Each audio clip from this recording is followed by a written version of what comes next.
Namaste and welcome to Vichar Manthan. My name is Dinaay and I'll be your chair for the evening. For those that are unfamiliar with the platform, Vichar Manthan, or VM for short, aims to engage with experts in their fields. Here, we take the most pertinent ideas relating to British society and evaluate them through the lenses of dharma and sustainability. The name Vichar Manthan is Sanskrit and translates to the churning of ideas, which is what we aim to do rather than provide clear-cut answers. Today's fireside will start with a manthan, or discussion, followed by audience Q&A. So please feel free to engage with the discussion and send in your comments and questions via the YouTube live function. Exploring consciousness has been a defining feature of Hindu traditions since their inception. The Rig Veda, one of the earliest Hindu texts, talks extensively about soma, which is theorized to be a psychedelic compound. Along with Hindu traditions, cultures all around the world, such as the Druids, Native Americans, and indigenous Colombian communities, all have established traditions around psychedelic use. Therefore, tonight's event will aim to clear up some of the mystery and explore the facts regarding psychedelic compounds. Are they harmful or beneficial? Can we use them sustainably? And why has the turn of the century seen a renewed interest in psychedelics? We'll explore these questions and more with our two experts, Dr. David Erritzøe and Henri Sant-Cassia. Dr. Erritzøe is a consultant psychiatrist and a clinical director for the Centre of Psychedelic Research at Imperial College London. He is investigating mechanisms and the therapeutic potential of MDMA, ketamine, and the classical psychedelics. In early 2021, David set up a new NHS-based psychopharmacology and psychedelic research clinic at St. Charles Hospital in London.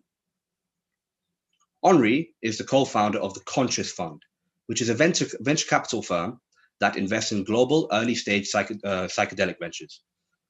He is a director at both Magic Med, which will IPO in 2021, and the industry's leading media outfit, Microdose. It's a pleasure to have you both on the platform. Thank you very much. So to start off, we're going to have 5 minutes for opening remarks from each speaker. We're going to start off with Henri. So Henri, could you briefly describe the history of psychedelics, starting with the 60s counterculture movement? And given that they're illegal, why are psychedelics relevant now? And you'll have about 5 minutes. Thank you very much. So when you were talking about Sanskrit texts, you will find evidence of both medical and religious use of psychedelics, dating back, the earliest known is about 25,000 years ago. So this is a range of psychoactive plants initially, now there are synthetics, that have been in near continual use on virtually every continent. You'll find them in Siberia, South America, North America, mainland Europe, the British Isles, Africa, Asia. They are prolific compounds and they've been used in a healing context since prehistory. They were researched extensively from about 110, 120 years ago, when people started to look at the medical and scientific applications of these compounds, how they affected the body and how they affected the brain. There was a huge surge in this research in the 50s and 60s. This was the days of people like Timothy Leary, the very progressive experimenters with psychedelics, both in terms of what could be done with them chemically, so extracting from plants, synthesizing psychedelics, and also psychologically and psychiatrically in terms of how they could benefit people. There was a huge interest during this time, and really it only died away during the Reagan era war on drugs, when they were quite unfairly grouped with other types of drugs which were causing social problems. You then saw underground usage, so drugs like MDMA were used in rave culture. Trance parties would use the psychedelic, sort of hallucinogenic psychedelics. And this tradition of underground use continued up until just a few years ago. And a few years ago, the research landscape changed. There was a great openness to looking at these compounds. And in that same period of sort of from the 70s to, I don't know, the last sort of 10 or 15 years, something very important happened globally, and that has been an epidemic of mental health issues, addiction issues, and also an increasing reporting of chronic pain that's life-changing. A large selection of that patient population that's affected by mental health, pain, or addiction has proved to be either treatment resistant or in a category where treatments just aren't very good. And I think if you talk to connections that have had any of those issues that have been, for example, through the NHS, as well-meaning as it is, the US healthcare system, or worse, a developing country's healthcare system, some of those conditions have been very low priority. And that's meant there is a vast population globally that has very poor outcomes. What the psychedelic movement has seen in the last 5 or 10 years is that used in the right clinical setting, these compounds can have a very dramatic effect on those patient groups. And in terms of numbers, some estimates would put those patient groups at 1 in 4 of the global population. So you're talking about billions of people, depending on how you measure the global population. And as an industry, $1 trillion plus industry as these compounds start to be medicalized. So a couple of things have happened. You've had this sort of epidemic of mental health issues. You've had more openness to the use of plant medicines, more radical compounds to treat those issues. And an industry and a scientific community has developed around these compounds, doing some important things. Perhaps the most direct is turning the compounds into medicines. In fact, you may be surprised to know that Johnson & Johnson already has a psychedelic medicine on sale. It's called Spravato. It's a nasal antidepressant spray based on ketamine and esketamine, in fact. And this industry is from almost nothing starting to mature. Just in terms of external validation, because I am a venture capitalist, so I've probably got a vested interest in promoting this stuff. Organizations like the FDA and American Food and Drugs Administration have recognized the potential of these compounds. They've actually fast-tracked psilocybin, which is derived from the magic mushroom, and MDMA, and designated them as breakthrough therapies. So they have an accelerated pathway to make medicines. What you're also seeing currently is clinics starting to pop up. There are already psychedelic clinics in the UK. There's one in Holland. I actually have 2, one in Portugal, one in Malta. We're opening one in London. They are proliferating in Canada and the US. So between medicine production, clinics, retreats, and addiction programs, this is an industry that's going to become increasingly mainstream. And as I'm sure we're about to see, it's purely based on how effective these compounds are at treating those 3 types of conditions. Okay, thank you, Henri. There's plenty of ground. I'm sure we'll revisit our discussion there. Okay, so then, Dr. Erritzøe, we've had a lot of context, but could you define for the audience what exactly a psychedelic is, and what does it do to the brain? Yeah, thanks a lot for inviting me. I think maybe for the audience who might not be that familiar with the topic and with these compounds, I think it might be maybe useful to show the few slides that we spoke about that I could show. So I'll start with that. But yeah, to begin with, thanks a lot for inviting me for this. It's an interesting event for sure. I'm happy to be part of it. So here, just the context of who I am and where I belong to in terms of the science at Imperial College. We have this Center for Psychedelic Research launched a few years ago, headed by Robin Card-Harris and also David Knott, very much involved, in myself and a lot of others in this team at Imperial. And then much more recently this year, we are launching in NHS, in CNWL, which is a mental health NHS Foundation Trust. We are launching a clinic where we are going to do research studies in our own space in collaboration with the trust. So that's quite an interesting one. It's a research clinic to begin with, but maybe in the future we might be able to offer some patients therapies in addition to the sort of pure constrained research studies. So the drugs that we're talking about now, Henri was referring to ketamine as well and MDMA. MDMA is sort of borderline a psychedelic, typically understood at least from in pharmacology. Ketamine, probably not. It overlaps with the effects, but it's a very different kind of drugs. Ketamine, it works on another brain system. So the classic serotonergic psychedelics are typically these one, and maybe also mescaline. So psilocybin, ayahuasca, where the psychedelic active compound is called DMT, and then LSD, that probably most people are familiar with. And some of them come from mushrooms, plants, truffles, different material that works that grows in the Amazonian jungle, and as Henri mentioned, been used for thousands of years in different cultures. So they are not new invention by pharma.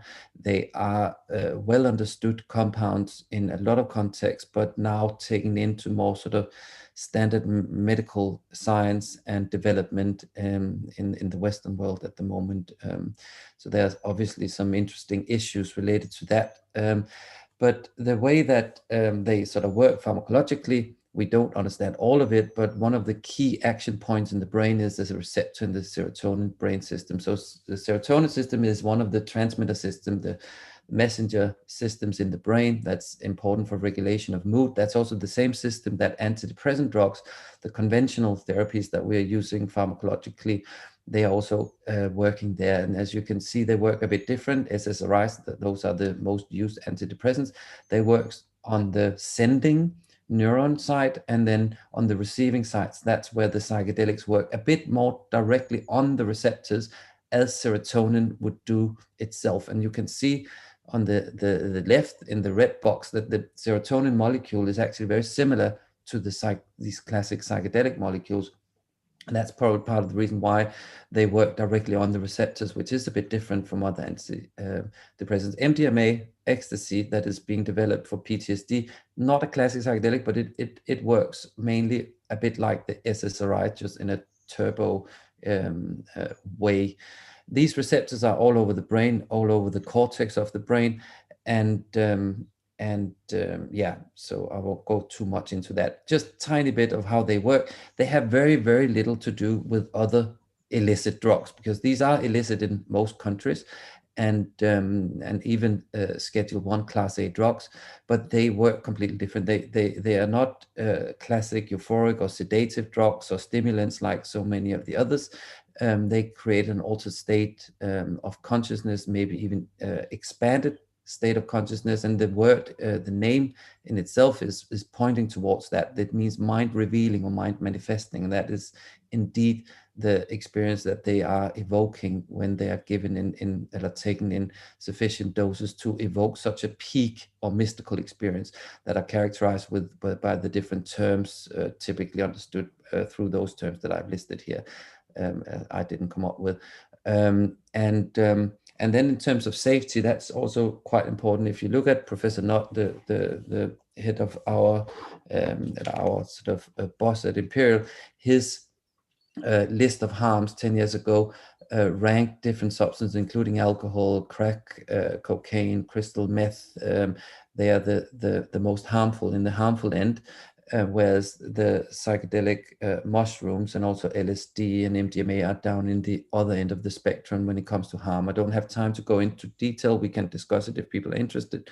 But a key part of the reason is that they are not causing addiction, and they are physiologically very safe. However, they are psychologically much more challenging than most of the other drugs. Most people have pretty pleasant effects on alcohol, although it also leads to violence and accidents and so on.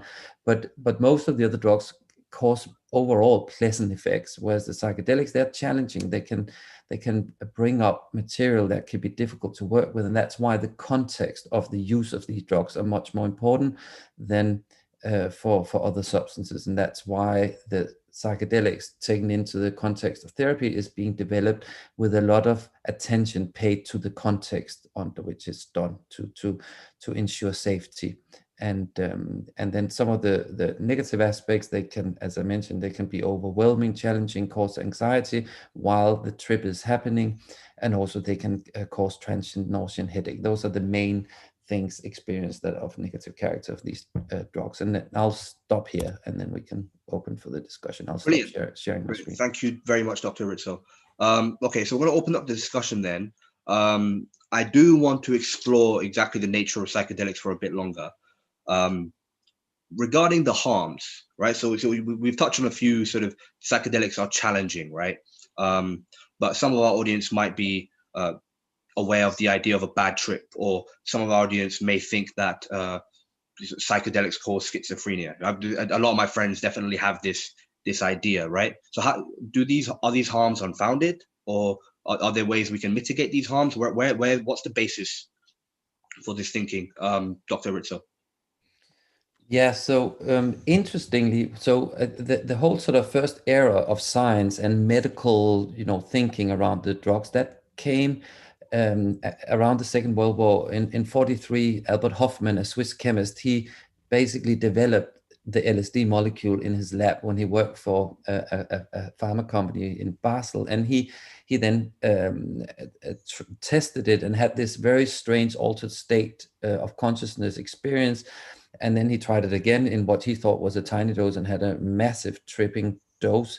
And then he thought that this is so strange, this state that it took him to, that it might actually be meaningful to share with the colleagues in psychiatry, because maybe they could use it as a model of psychosis. Maybe they could understand what a psychotic brain is about, and a psychotic experience through a sort of pharma model of psychosis, which is a good thinking.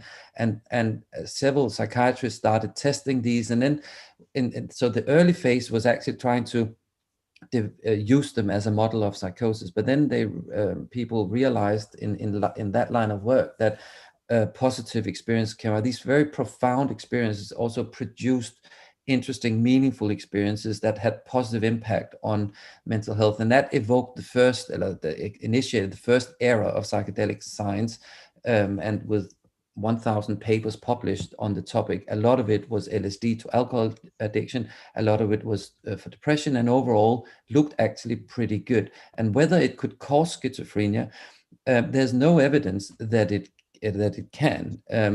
But because it is sort of almost an ego-dissolving experience, it can be when it's a proper high dose and you have this psychological peak experience. You can almost feel that you start to disintegrate. And people who have a psychotic illness or are prone or disposed to it, that might be too fragile a state to push people out into with these drugs. So therefore, there is a lot of sort of reservation and caution around if people have a history of any psychotic illness, even drug-induced psychosis from cannabis or whatever. It might not be the safest experience to let people have, to suggest that people should have with psychedelics. So therefore, in this new era, and also in the first era, more and more attention was to that it should probably not be used in people with psychotic illness, or people who have a lot of family disposition for psychosis. So in the modern trials, that we are screening that out as part of the process of running these trials. We are not including people with high risk of psychosis for that reason. And we haven't seen any development in these hundreds of people who have been given these compounds in modern era trials. People have not developed psychosis or schizophrenia. So when we are doing it cautiously, supporting, preparing, guiding people through it, and psychologically integrating the experiences, we can mitigate these risks. That is pretty clear, I would say. When it comes up in many thousands, could there be one or two? Could there be some who would develop psychosis? Hopefully not. So far, it looks very safe. We haven't seen that in all these early studies. Yeah. Okay. So they seem less dangerous than the classification that's on. right? I don't want to take that stance, but that's definitely what you're implying, right? So then, Henri, is the regulation aligned with the harm of the drug? How does the regulation work? How is a drug classified? Well, most of these drugs are not available for recreational use, except in certain places. Holland is sort of partially decriminalized. Places like Oregon in the US, there are outliers. Jamaica, the Bahamas, Peru.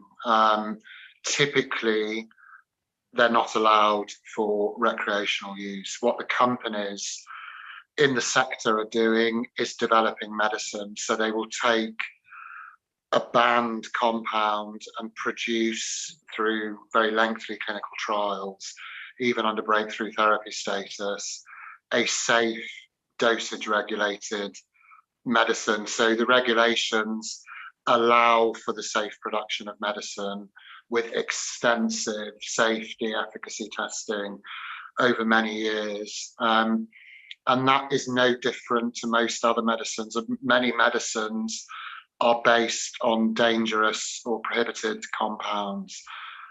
By the time it becomes a medicine, it's been changed to something else. The dosage has been controlled. They've fine-tuned certain things. It may have been mixed with other ingredients to change its profile.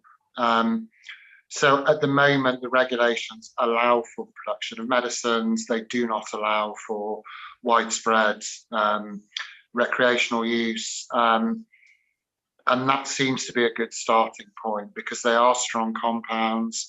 There are risks. If you look at something like ibogaine, for example, which is used extensively in the treatment of addiction, that can cause cardiac arrhythmia. It's got various cardiovascular risks attached to it, especially in an addict's weakened body. So that's not a drug that you want, everybody taking. But when they're used in context, these compounds are extremely effective.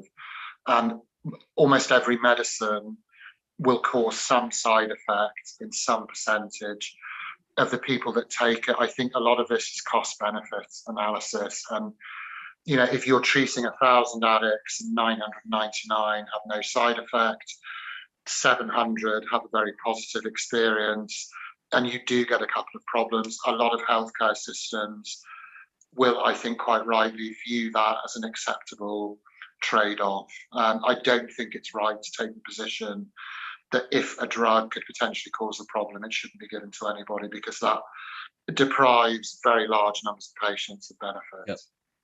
Okay, can I comment on this as well, if that's for sure? Yeah, for sure. Yeah, thanks. So I agree with a lot of what Henri is saying. I think when your opening question to Henri was that if they are regulated like that and they have that safety profile, and I would say that is a bit paradoxical, because physiologically they actually really are very safe. They have an incredibly huge safety window on everything, in terms of, stop breathing. They don't have any of that, most of all of the compounds, even healthy compounds, not healthy compounds, legal compounds, they're physiologically safer. So there is a paradox that they are regulated the way it is. I think that, but the psychological element, as I also mentioned, that's the tricky part, and that's why they need to be used with caution. But if you look at the ranking that I showed on my slide, done by David Nott and a quite big international expert team, through some standardized way of ranking and marking, rating the different compounds, that has been reproduced by others and by users. So that seems to be a pretty solid ranking.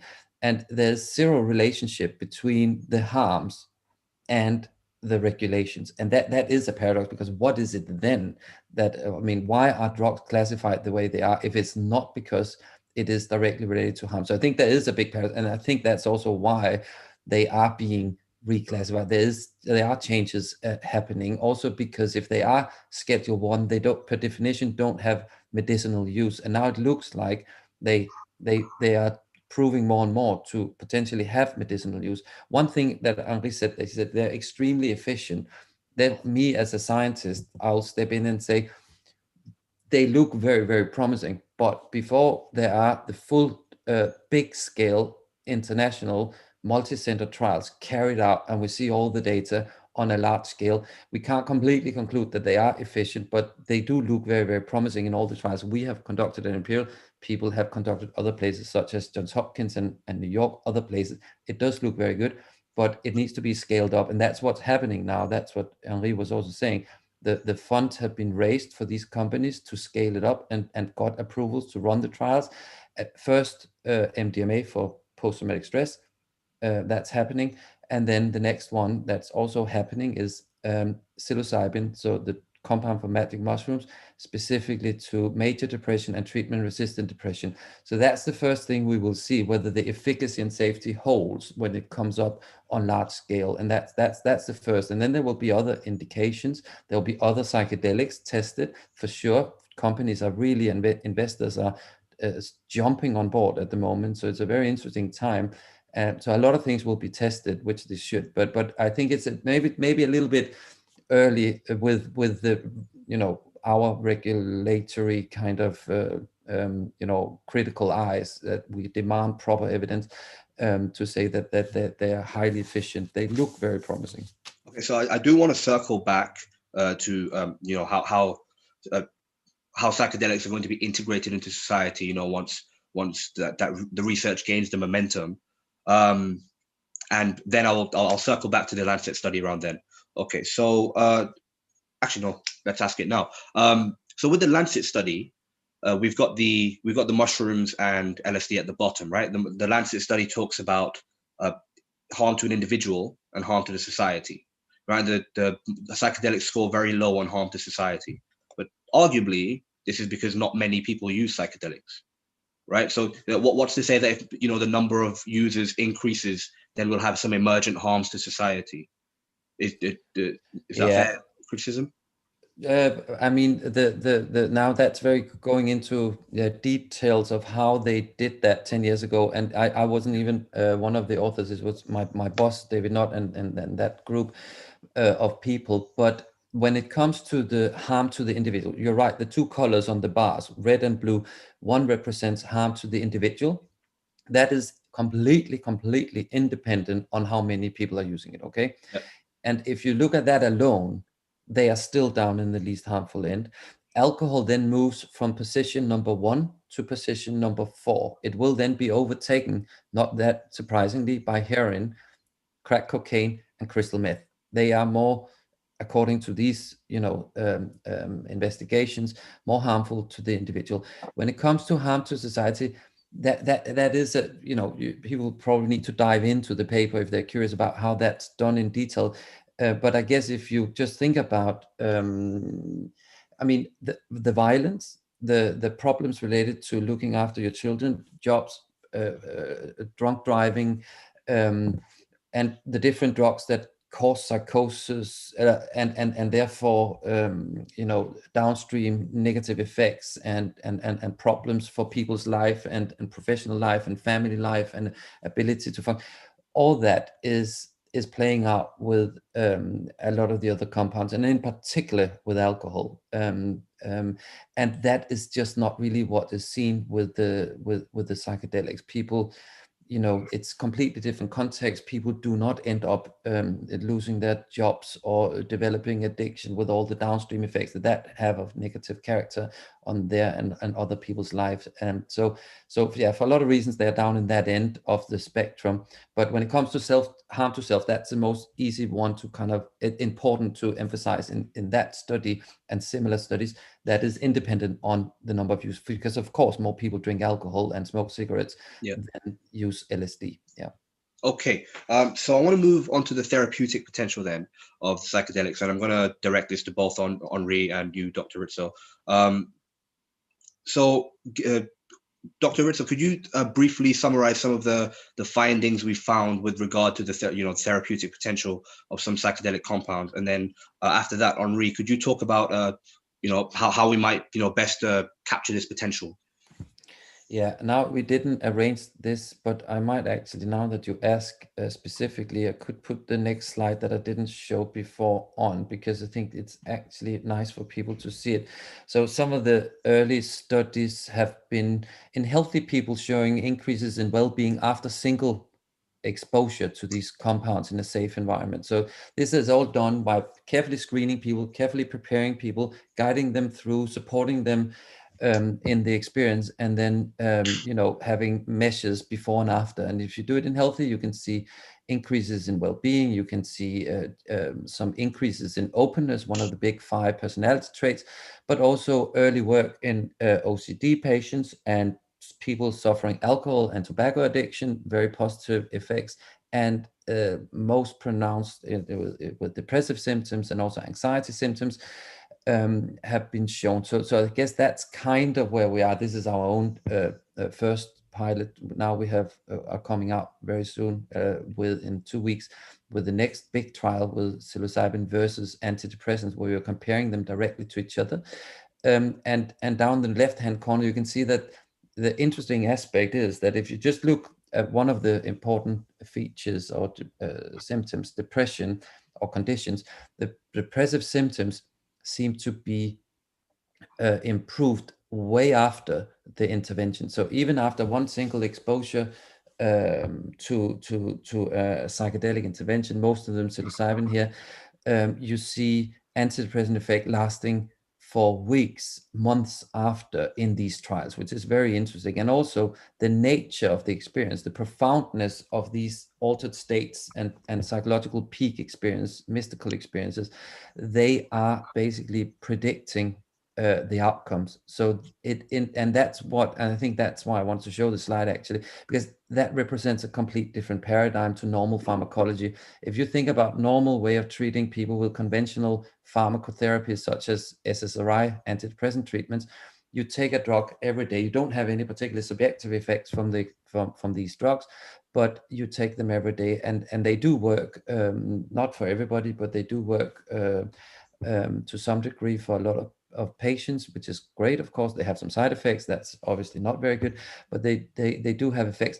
But this is different. This is single interventions with a altered state leading, coming from the drug intervention, and then having quite long-lasting effects. Probably not forever, and probably not for everybody. It's not going to be magic bullets, so you just treat depression in one go for everybody. Not at all. But this is very interesting early data from these trials. And that's why all this optimism has exploded over the last few years, and all these investors has jumped into it, and companies are scaling it up, because it really does represent a different paradigm to conventional way of treating mental health conditions. So this is a lot more. There are more steps involved, right? As opposed to just prescribing an SSRI, right? There are a lot more steps involved in sort of with the therapy, delivering the psychedelics within the correct context, and then integrating the experience. So Henri, yes. How do we build this sort of infrastructure? So I mean, before we go into that, I just want to kind of touch on some of the points that David's made, because they're important. In that, the key thing that psychedelics do, at least in my opinion, is they give the patient insight. The previous model was you have depression, you're given a tablet every day, you might get a bit of therapy, and the idea was generally that the brain would kind of, in the background, fix itself. What the depth of the psychedelic experience does is it gives people the insight, the tools, the new thought patterns, just the different perspective on these problems that enables the patient to overcome it for themselves. So the typical treatment model that you see in clinics, and these clinics are already operational.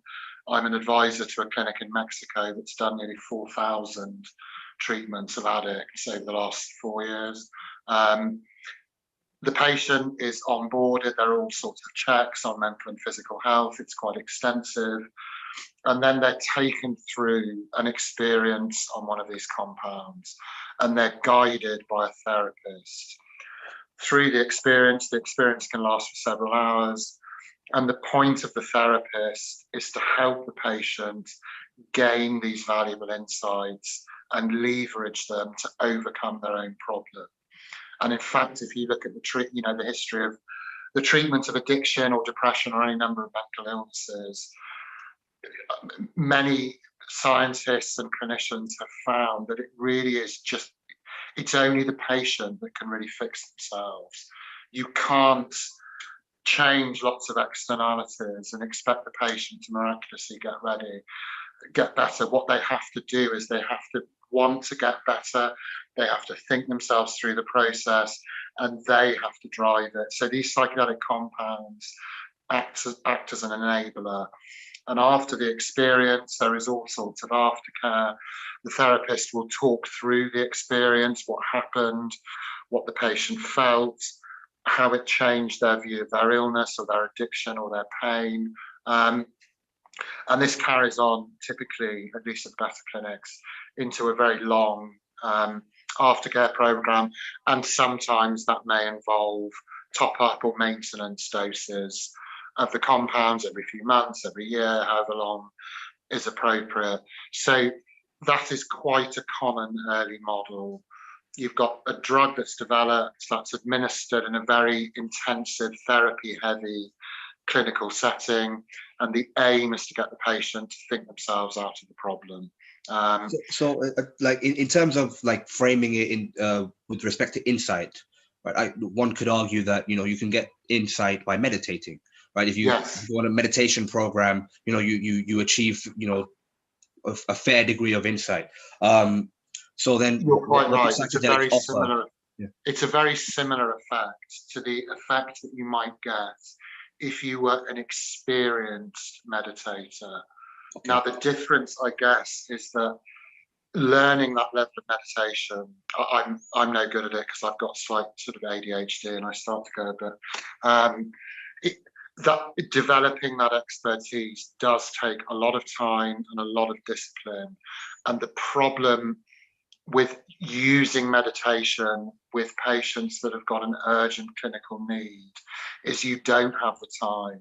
Yeah. And often the patient is too agitated or distressed to be able to go through meditation. So what the psychedelic compounds do in a way is they mimic the experience of an experienced meditator almost instantaneously, so that you reach that transcendent state, that very open state, that self-analytical state,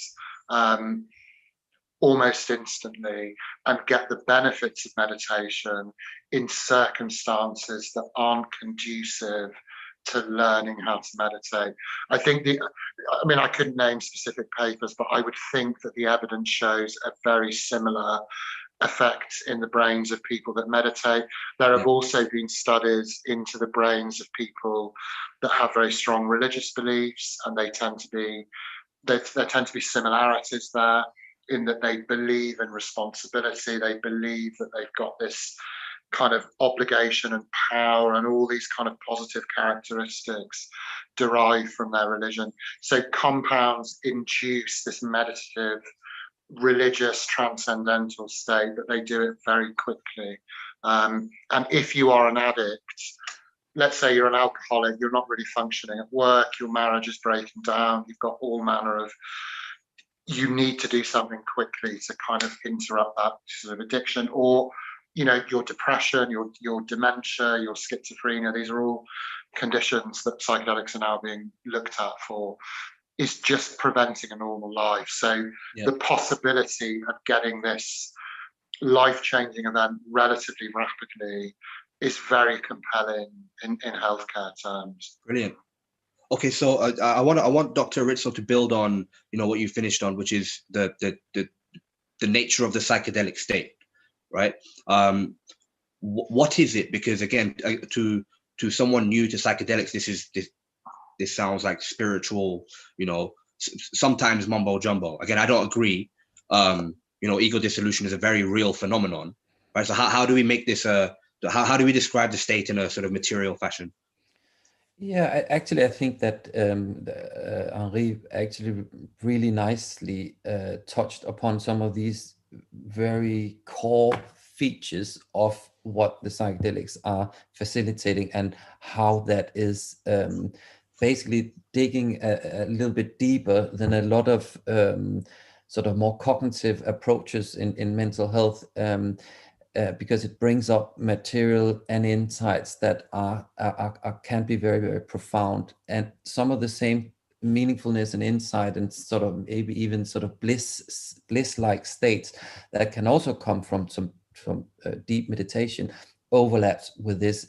But even for people who have had a practice of meditating for years, several get curious if they haven't had a psychedelic experience of sort of adding that on top, and they can then go even further and basically catalyzing their meditative practice even further. And also the other way around, some people who have maybe never really got into it and start meditating sometimes start out with a psychedelic experience that in a way sort of starts it all off, and then afterwards they start meditating, because there are definitely overlaps also in the brain.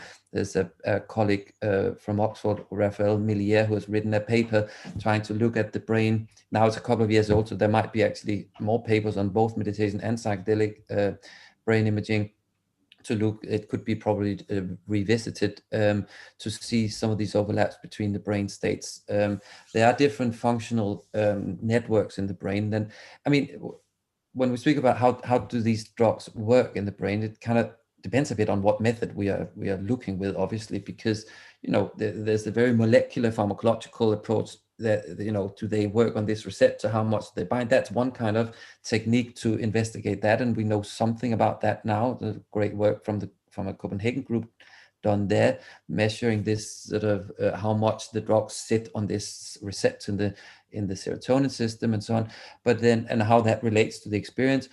But also with MRI, which is a magnetic brain scan that's less invasive, we can measure the networks in the brain that develops from childhood to adulthood. So once when our brain sort of matures and we become more and more, some might argue that we do not become more sophisticated from children to adults, but some function become more fine-tuned, and that is part of developing these network pruning of connections between brain areas, and then these functional networks appear and separates a bit from each other. And in the psychedelic state, some of that separation between these networks are broken down, and some of the connections within some of these networks, including a network that we spoke briefly about just before we went on live here, which is called the default mode network, a network that is active in the brain when we are actually just sort of daydreaming and letting our mind flow,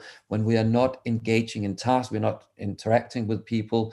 That network is active in that state, and that is related to self-related thinking, ego basis, in a way, the ego network of the brain, and that is kind of the separation between that network and some of the other networks that are involved in other processes are somewhat broken down in the psychedelic state. And that might also explain some of this ego dissolution, that you flow into something much greater than yourself. You're not just yourself, you have a sense of oneness, sense of unity, which is a part of this thing that the ego can feel like it's completely disintegrating. And there is almost, it's just on an abstract level, something deeply appealing psychotherapeutically in that you have that sort of falling apart, and which is an incredibly flexible and also suggestive state that the brain is in. And we can also see more and more evidence coming out that there's actually biological signs of plasticity induced by both ketamine and the classic psychedelics.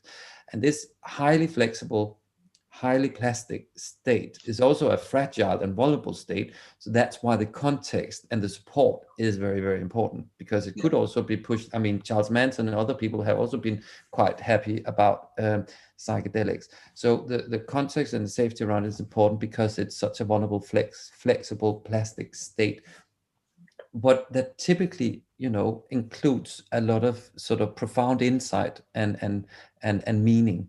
And that's why it probably can maybe remodel higher models of how we perceive the world and ourselves in the brain through these experiences, therefore having quite long-lasting positive impacts, as we can see from these early trials, and even impact on on personalities, such as one of the big 5 traits that we typically sort of divide the personality into, is called openness, which is actually correlating with intellect and also liberalism to some degree, but also is an openness to other people's ideas and values, which was also interesting in the context that Henri was mentioning about in religious practice. One of the first sort of classic milestone study done in the 60s on Good Friday, which is very relevant now because it was Good Friday yesterday, was the Good Friday experiment where theology students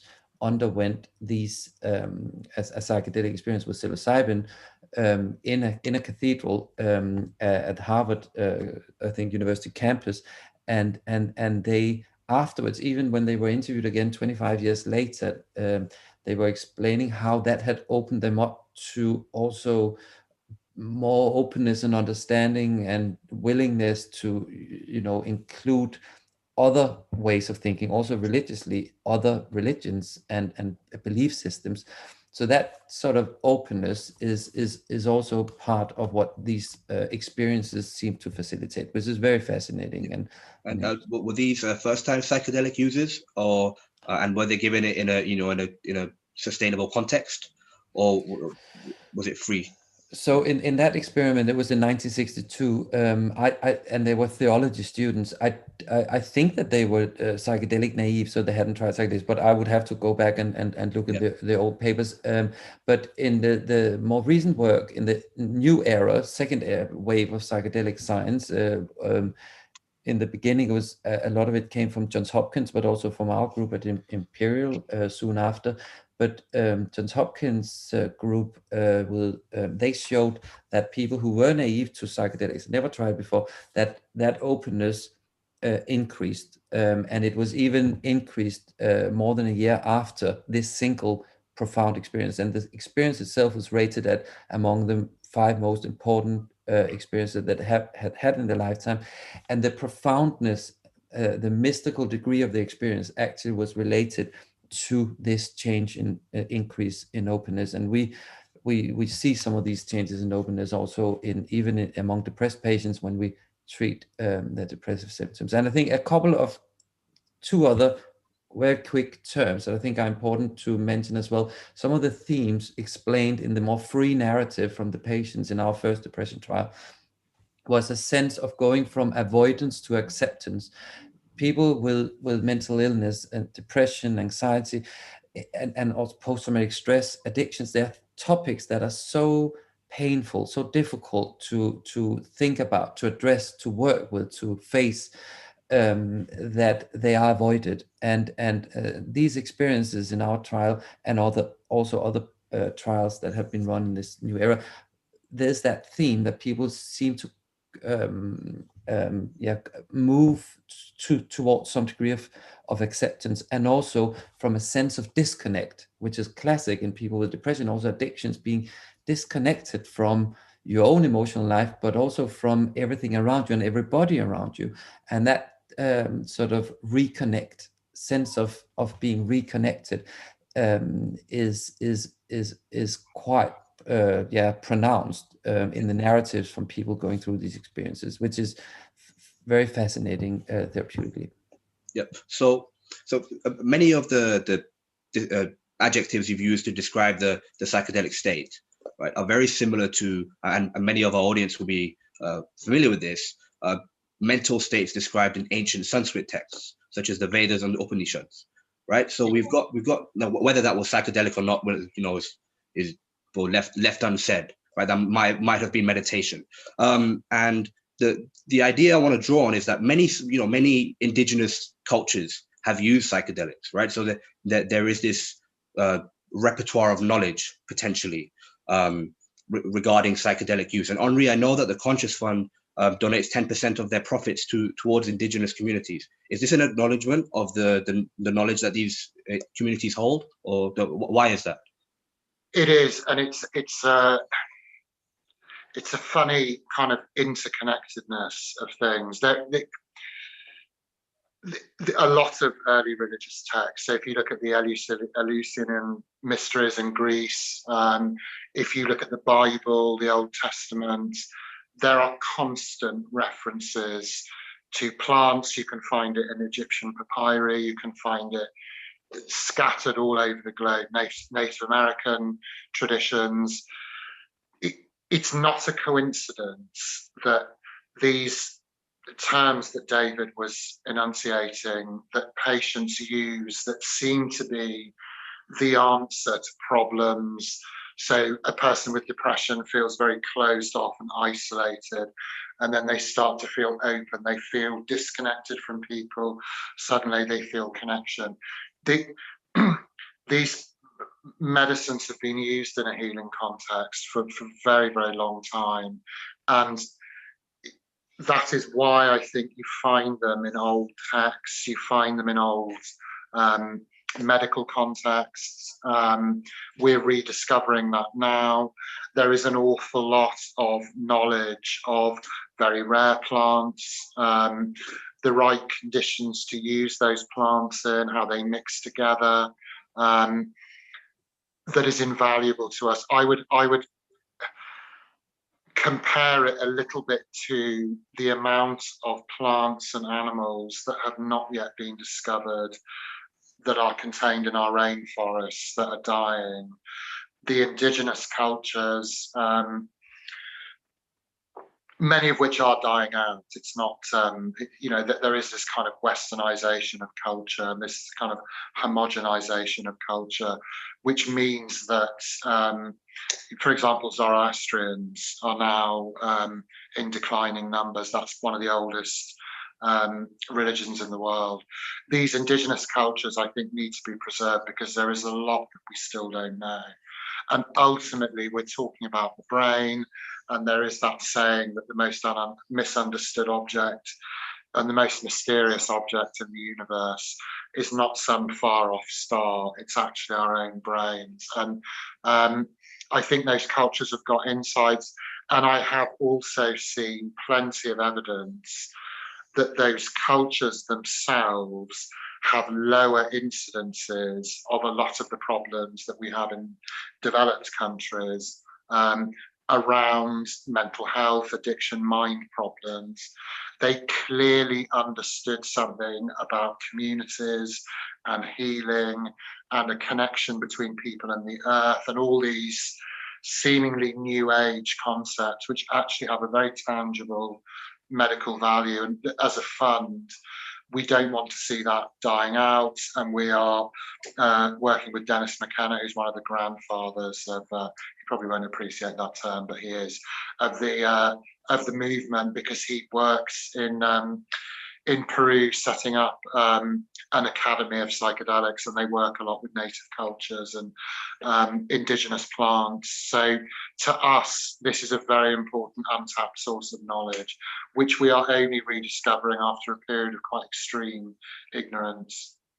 Yeah, okay. So, we've got about 10 minutes to audience Q&A, and I want to wrap up this discussion regarding Indigenous communities and then move on to sort of social implications of our findings. So, Dr. Erritzøe, so Indigenous communities have rituals and traditions regarding psychedelic use, right? Are these relevant in developing therapeutic protocols? It's yes, I would say the experience and the wisdom that come from numerous cultures and the use throughout many generations, all that is relevant, highly relevant wisdom to take into account of how to apply into a more, westernized medical model, where you have these regulatory bodies like the FDA in the US and the MHRA in the UK and EMA in Europe.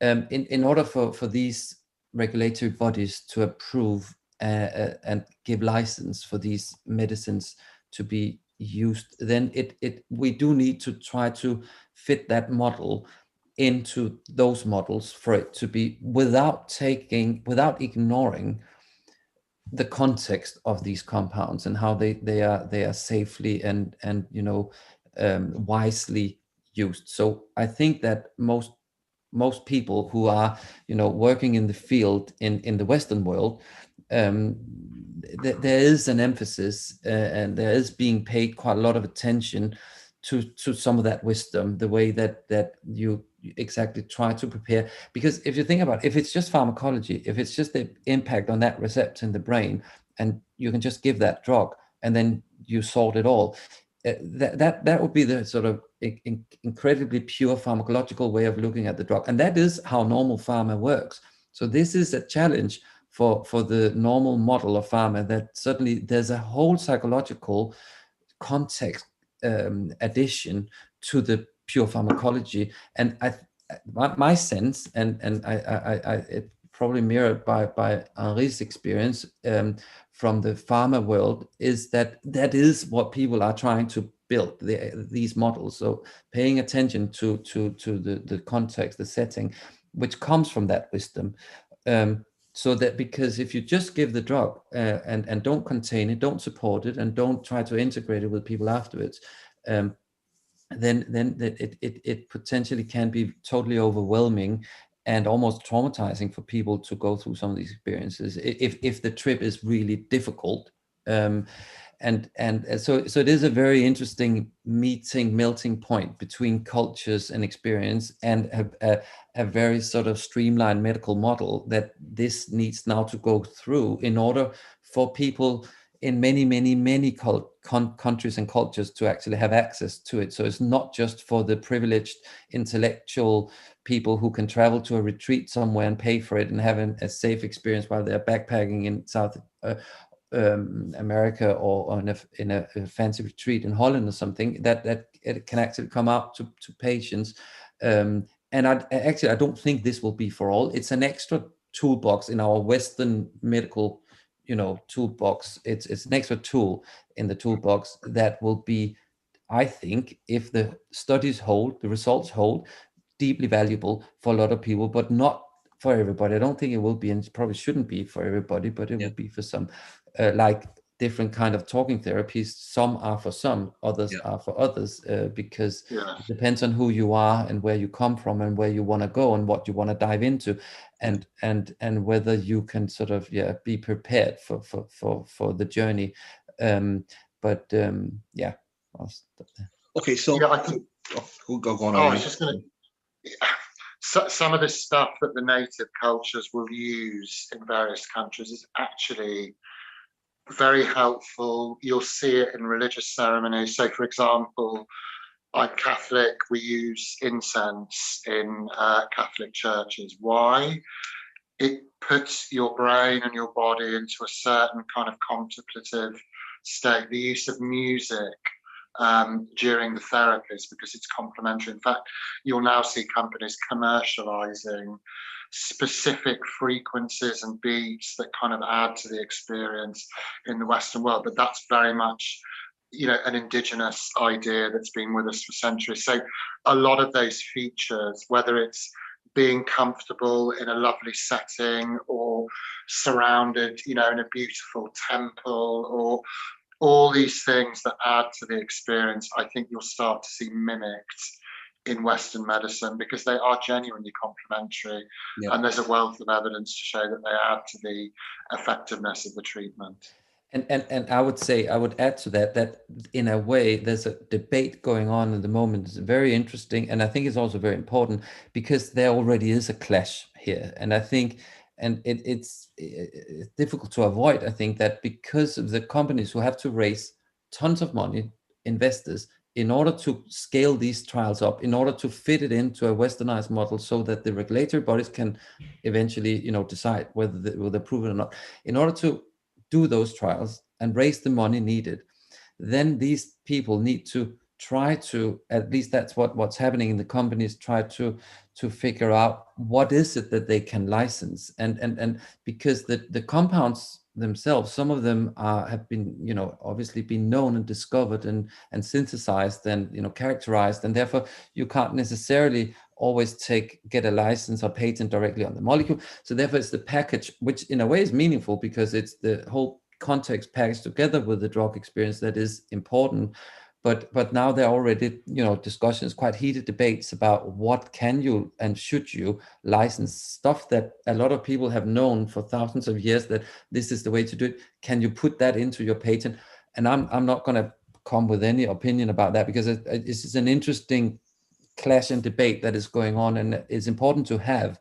But it's also quite predictable that these debates would come at some point, because if you can't necessarily patent the actual molecule, what are the companies then trying to do in order to get money back to their investors?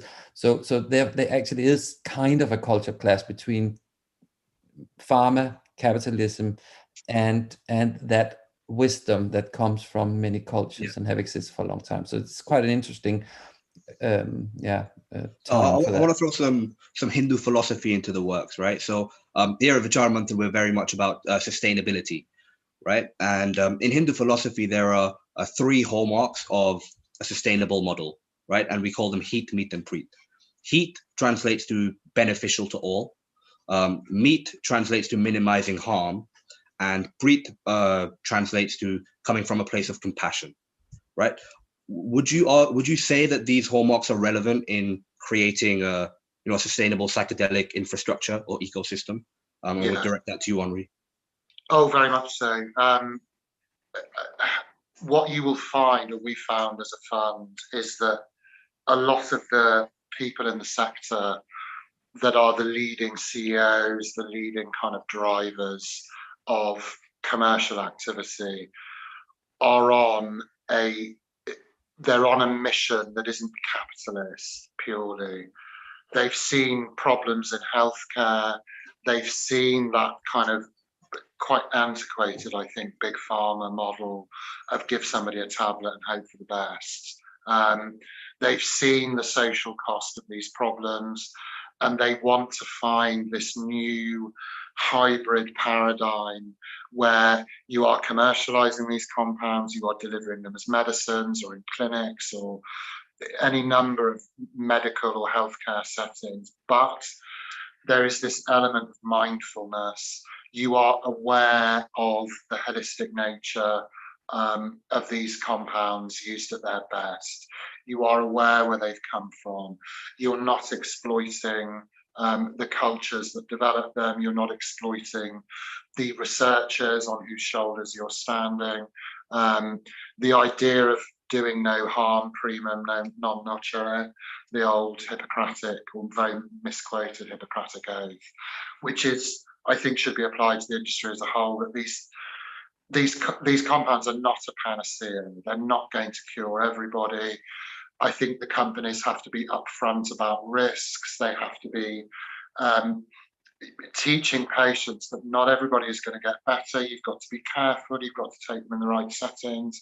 And these leading figures, and certainly the people that we prefer to back, have got that enhanced moral sense. And the reason we back them is because to us as professional investors, that is somebody who is personally and from a capitalist perspective sustainable. What we're trying to avoid in this industry is short-termism, profit-focused, almost sociopathic kind of, this is a good compound, we can sell it for lots of money, we'll cut corners, we'll do everything as quickly as possible. Doesn't matter what happens to the patient in 6 months.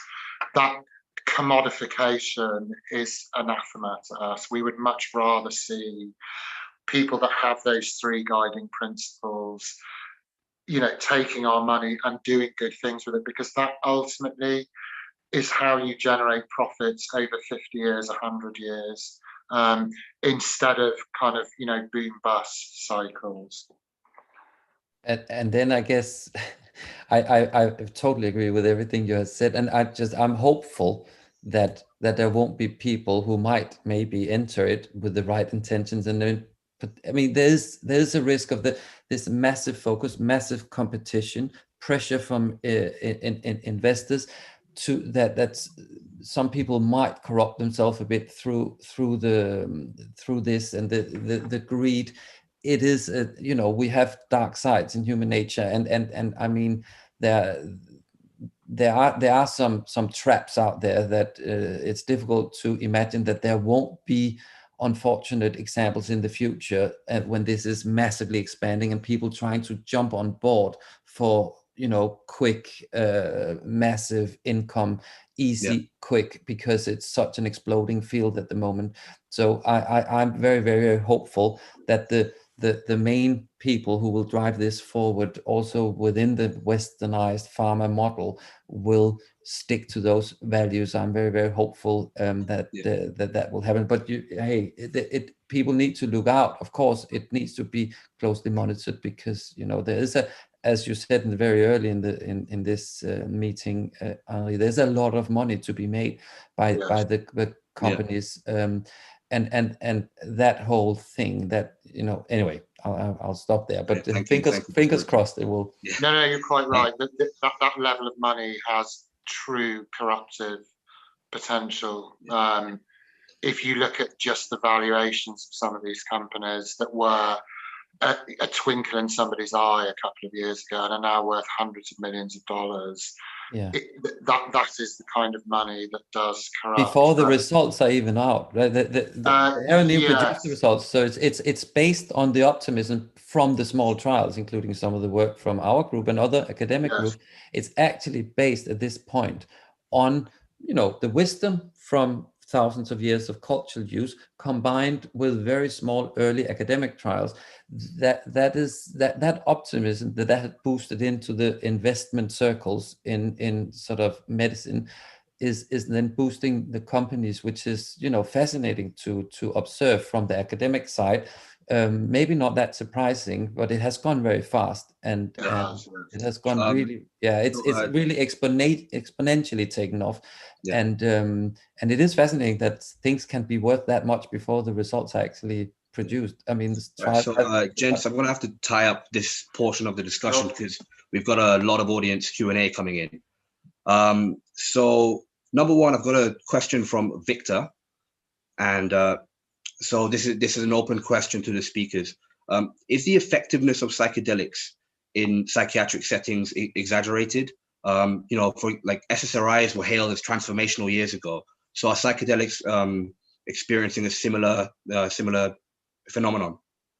I don't think so. I mean, I agree with David that you don't have masses of trial data, but we are sent data from operational clinics that is staggering. 92% effectiveness is the highest we've seen from that operational data that's generated from functioning clinics, and that was in treating very, very severe addicts, transformational. And I think if you, because of the internet and because of social media and all these terrible modern luxuries that I hate, patient stories are circulating very widely, and there is overwhelming anecdotal evidence of genuine life transformations. To give you just one very brief example, we are investors into a company called Wasana Health. It's headed up by an ex-professional ice hockey player. He had a traumatic brain injury. It completely nixed his career. He suffered terrible depression, suicidal ideation because of that injury and the effect on his career. And he treated himself using psychedelics and has now started a company that's found that the neuroplasticity, the neurogenesis effects of psychedelics can actually almost sort of regrow the brain. And he's all over the media talking about his experience, and it's very personal, but we hear those stories on a daily basis. And I stress again, these are not panaceas, but the effect in those patient populations can be extremely striking. Yeah. So can I jump in, because but here I actually disagree, to be honest, somewhat. The question was whether we might be seeing extremely optimistic, very, very great results early on that might not be as great when they're scaled up. And I would say that's very likely. I mean, that is how it is with new treatments, even though these are not new treatments, but they are new treatments in this sort of model. And yes, early trials full of optimistic investigators, full of optimistic, hopeful patients who are stepping in at some point where they have tried a lot of other things. They might be fit up a bit anti-big pharma, anti, and then this represents a highly interesting diving deeper into and all that optimism, all that hope, and all that expectations to this being the things that will save me. That is very present early on with new treatments, and there is a hype, there is a great optimism that feeds expectations, and expectations does feed placebo responses as well. When things calm down a bit and are scaled massively up, I don't think the effect sizes will be as impressive. I still really hope that these will have proper efficacy and will help people, and it will hold through the big trials, and I'm hopeful that it will. But I do think that some of the impressive effect sizes are weaning off a little bit. And I think very importantly, I'll say about microdosing, you mentioned it with a word early on, which is a different use of the same drugs in 5 to 10% doses, repeated dosing. So it's without that profound psychological altered state of consciousness experience that the full doses provide. Super popular phenomenon to do microdosing, and in a way very appealing, because if you can take just a couple of small doses 2 or 3 times a week over weeks, and it helps your depression, stimulates your creativity, improves your memory, improves your cognition, make you a better mother, father, blah blah blah. I mean, so when Henri is referring to that there's so much evidence for so many people, so many anecdotes, there also is for microdosing, but now we just came out with the first trial where we actually have placebo-controlled studies of data on microdosing. It's not the perfectly designed or conducted trial because it has its limitations, but the data from that trial with microdosing, not the full dose, but with microdosing, is that yes, people also on microdosing massively improve, okay? But when we look at the placebo group, it doesn't separate. So that means that the placebo response is pronounced in this microdosing phenomenon. And when we look more into the detail into the data, because we also asked people every time they took a dose on that day, we asked them what they thought they took. When people think they take a psychedelic microdose, but they actually took placebo, it really improves on a lot of parameters. And if they take a microdose but actually thought it was a placebo because the doses are so small, so they can't really subjectively feel much, then it doesn't seem to work. And the guessing has 10 times more predictive value for the outcomes in that trial. I'm not saying this is the result for microdose. I'm just saying I think it's meaningful to have that thinking that, yeah, it might not be as amazing as it looks early on. But I think that the full doses definitely have proper potential. Yeah, I agree with microdosing completely. I think you need that profundity of effect to have any chance of tackling these very life-changing conditions. And I guess I was guilty of over kind of enthusiasm. What I would say to Victor is, given the size of these patient populations, even if you had a beneficial effect on a few percentage points of that patient population, you would still probably be talking about tens of millions of people changing their lives. So you don't need ultra high efficacy because so many people have got these problems. I think it's more about changing as many lives as possible. And I do see psychedelics as being the key to that for many people. Yeah. Okay. So, I want to tackle a lot of the audience Q&A. We can talk about this forever, but we've got 5 minutes towards closing remarks. So I'm going to ask you, sort of quick fire responses as best you can. So I've got a question for Vishruti. If psychedelics are helpful with respect to mental health issues, do we need to use them continuously, or one or two uses effective? And are there risks of dependency or addiction? Dr. Erritzøe? Yeah, so no, the risk of dependence, addiction, extremely low, if even present with these compounds. That's the beauty of the classic psychedelics. Bit different with MDMA, but the classics, that's not an issue. The dosing, redosing, new and bigger trials in the near future will try to address some of that, because the first trials just see, is there efficacy on a single dose and how long does it seem to last overall. But some people will need a redosing at some point. When do they need it? All that needs to be tested more. Could they have it with a short acting experience with another kind of psychedelic, maybe, so you don't have to have a 5-hour session every 3 months? It could be that, and some people might, not need it until after 6 months. Some people might have really long lasting effects. So it will probably be more individual when it's ruled out, but it's not going to be repeated dosing, so that you definitely will go into a regime where you have it every 2 weeks for many, many, many months. I don't think that will be a model. It'll be more sporadic and more spread out, but we will find out more about how to dose, who to dose, redose in the future. So I've got another question from Charlie. I want to rephrase it a little bit. The psychedelic therapy, again, as David just said, is quite sporadic. How do we develop an infrastructure to best implement this? And is the infrastructure ready, or will it be ready in about 10 years' time? Again, Henri. It will take a while. There is a requirement for tens, if not hundreds of thousands of trained professionals, whether those are clinicians, pharmacists, therapists. You will need, licensing regimes for clinics. You'll need a lot of these medicines to actually come to market after a phase 3 trial. So we're still very early. It is quite possible to get these treatments if you can fly to the right jurisdiction.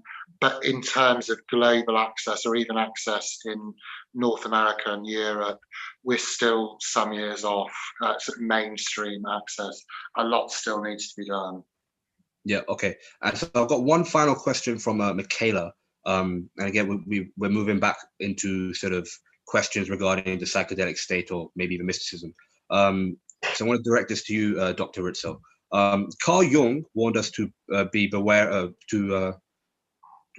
of unearned wisdom in relation to psychedelics. What are your thoughts on this, or have you heard that quote before? Actually, I'm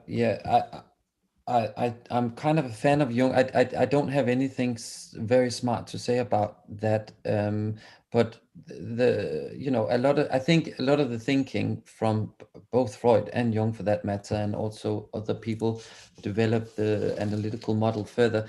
A lot of the thinking from particularly that line of psychotherapy is relevant and important. I think that actually, if they had been alive now, Jung and Freud, I think they would have been quite enthusiastic about what's happening right now, and would have integrated. I think. Yeah, anyway, I won't start. I'll stop there. I don't have anything particularly. I don't know if Henri has anything to say to that quote. I don't think it's unearned, because the length and the intensity of those trips is a genuine journey. It compresses what might be months or years of thought into a relatively short, and often, as we discussed at the beginning, traumatic, challenging. It's what you learn about yourself, your condition, your problems, your solutions is not easy. These are not easy thoughts. If this was an easy journey, I think everybody would have perfect mental health. Yeah. We'd have no addicts. And I would view it more as a compression rather than unearned, because you need some kind of strength to go through these trips properly. Yeah. So actually, Dr. Erritzøe, we are running out of time. Okay. So if this statement holds for the opening remarks, please add it there. Okay, so closing remarks. All right, so again, it's time for closing remarks, and since we started with Henri, we're going to close with we'll start with Dr. Erritzøe this time. Dr. Erritzøe, what does the future of psychedelic research look like, right? And how do we ensure we extract the most benefit from psychedelics? There's therapy, there's a neuroscientific tool. How do we do that? Oh And yeah, you that's have 4 minutes for this. okay. So okay. I actually wasn't sure. So I think that's a big question. I just want to wrap the other thing up because this thing about Jung, and I think one of the things that could be a worry is a potential worry, something that we and others in the field are looking a bit into is sort of we and others refer to it at the moment as spiritual bypassing, this thing that you can actually sort of do a massive potential shortcut that might not be super healthy. So I think that taps a bit into that concern raised by the person asking. I think the work that will be done, some of it already being planned and also funded, and we are going to set up several studies in order to do proof of concept, efficacy, safety for other indications where we have a lot of reasons to believe that this might be very important to explore and test. So beyond depression, beyond anxiety, beyond PTSD with MDMA, and also potentially combining some of the compounds in smart ways to maybe opening up and breaking down some barriers with one experience, and then come in with a more profound at a later point, and then some top-up experiences. All that will be tested in larger scale trials, and so that's one thing that needs to be done. The brain mechanism, the impact on plasticity, how these drugs actually work, that we can try to assess through sophisticated neuroscience with imaging techniques and also preclinical work, that will be done. Also important for us, it will not only make us understand these drugs better, but also the different conditions better and the brain better in general. They're also tools to investigate consciousness as they are changing, they're altering awake consciousness. So they are beautiful tools to also let us try and understand a bit more about consciousness. So that's also a line of research that I think is very important, also relating to sleep and dreaming. Also going to be very important work being done, and also tapping into neurology, chronic pain. We're also setting up a chronic pain study. We are setting up a eating disorder study, and other groups are the same, also OCD. So other indications will be tested. And also in terms of cost effectiveness, and also just to see whether the community effects of having experiences in groups, which is done in retreats at some of the places that Henri was talking about, but also in the conventional sort of health system application of these medicines together with psychology. Can that be done in groups safely, and maybe even more efficient and more interesting for people than one-to-one? So that will also, that again, that comes in another wave of because first you start by seeing, oh, keep it relatively simple, then you can start sophisticating model testing it in groups. So that is also a line of work that will be explored more. Yeah, brilliant. Thank you, Dr. Erritzøe. And Henri,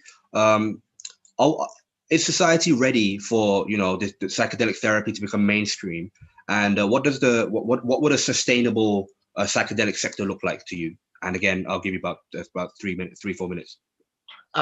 I think society needs psychedelics, and it needs some of the potential that they hold to treat, some of these conditions that are getting more and more prevalent. Things like dementia is now becoming unsustainable on its own, let alone addiction. So I think we need it. Whether we're ready for it is open to debate. I think it needs an open-mindedness about not only the compounds, but this new model of almost a return to a much more holistic healthcare. There is that shift generally. If you look at patterns in global healthcare, we are moving away from this sort of laser-focused take one thing for one condition, and we are moving into this mix of kind of fitness, diet, your life conditions, your environment, the other organs of the body, all kind of working synergistically.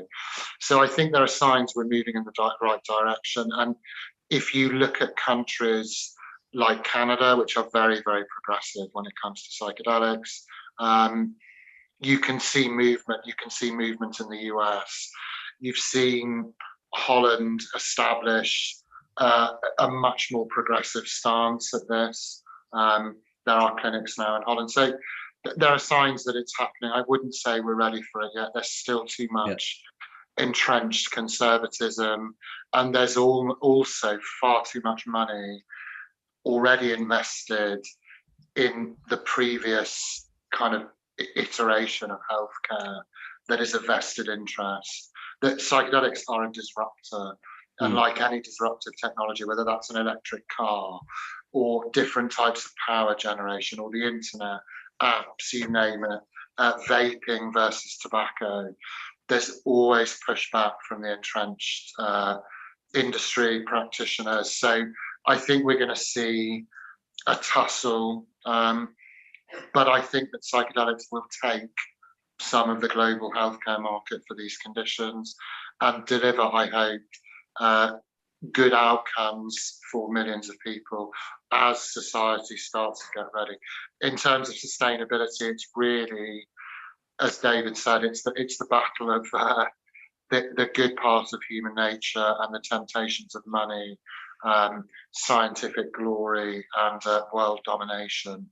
And hopefully, I think the world, there is a tendency that we are getting a little bit more enlightened, and I hope the industry will bear that out in the way that it develops. Fantastic. It's a very hopeful message to end on. Thank you very much, Henri. Thank you. Okay, so thank you to both our speakers for your insights into the world of psychedelics. It's been a pleasure to have you both on. I hope this event was a valuable introduction to psychedelics and the world of drugs in general. We encourage a more nuanced discussion around drugs and psychedelics than maybe we've had before. Here at VM, no idea is beyond exploration. We aim to extend this spirit to our audience members too. So if you found this discussion interesting, please share your thoughts and your comments on our many social media platforms. We have recently launched a VM podcast where we explore and deconstruct some very diverse topics from the lenses of Dharma and sustainability. The latest episode explores womanhood, so please feel free to check that out. We also hold weekly book clubs across the country. They bring together people from all walks of life and is a space to earnestly explore and discuss ideas. So if you would like to join our book clubs, please feel free to get in touch via our website. And to stay updated on our many events and new content, please sign up to our mailing list and follow us on our many social media platforms. I'd also like to take this opportunity to thank our well-wishers. Your support makes these events possible. If you like what we do and would like to continue to support our efforts, please visit our website at www.vicharmanthan.org. And finally, our next event on Saturday the 17th will be an exploration of death from the dharmic perspective. We look forward to seeing you there. Have a great weekend and stay safe. Namaste.